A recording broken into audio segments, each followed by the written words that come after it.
Sisi tunatoka shule ya sekondari Mkonze. Majina yangu naitwa Mwalimu Neema Abraham Chiboni, ni mtaalamu wa masuala ya amali. Kwenye shule yetu ya Mkonze sekondari tunajihusisha na amali kwenye vitengo mbalimbali. Tuna amali kwa upande wa uzalishaji wa bidhaa, tuna amali upande wa ushoni, tuna amali upande wa useremala na tuna amali upande wa uchomeleaji.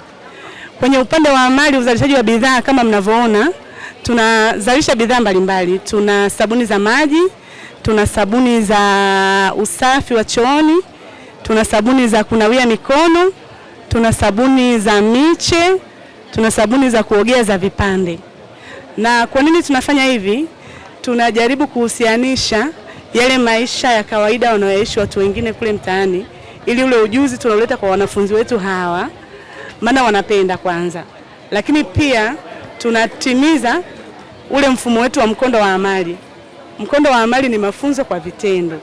Kwa hiyo tukiwafundisha tu peke yake haitoshi, tunaona tuwafundishe kwa vitendo uzalishaji, ushoni na ufundi, ili hata huko mtaani watakapomaliza masomo yao, wakiwa wanaendelea na kazi zingine, wawe pia na ujuzi.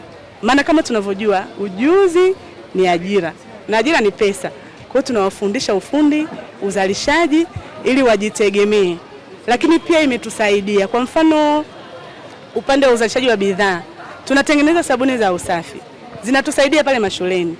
Kwa hiyo ile changamoto ya kuona kuna UTI na vitu vingine, tuna sabuni za usafi wa chooni, wanafunzi wana sabuni za kunawia mikono. Lakini kwa wale wanafunzi wanaokuwa na uhitaji, tunatengeneza mafuta ya mgando kama mnavyoona. Kwa hiyo vinasaidia pale shuleni. Lakini upande wa ushoni, tunashona uniform kama mnavyoona. Tunashona uniform na zile pale ni sketi, lakini pia tuna ushoni wa pedi za kike. Nafikiri tuna mtaalamu wetu ataeleza zaidi wa upande wa ushoni. Lakini mimi kwa upande wa amali, kama mnavyoona, tunajisikia vizuri, watoto wanajifunza, na hizi bidhaa zote mnazoziona mbele yenu hapa wametengeneza wenyewe watoto wa mkondo wa amali kutoka shule ya sekondari ya Mkonze. Kwa sasa tunaunganisha ule mfumo rasmi wa elimu ambao ni maarifa. Sasa hii ni mfumo nje na mfumo rasmi ule wa maarifa ya elimu, lakini vinaungana pamoja kwa sababu vinahusiana.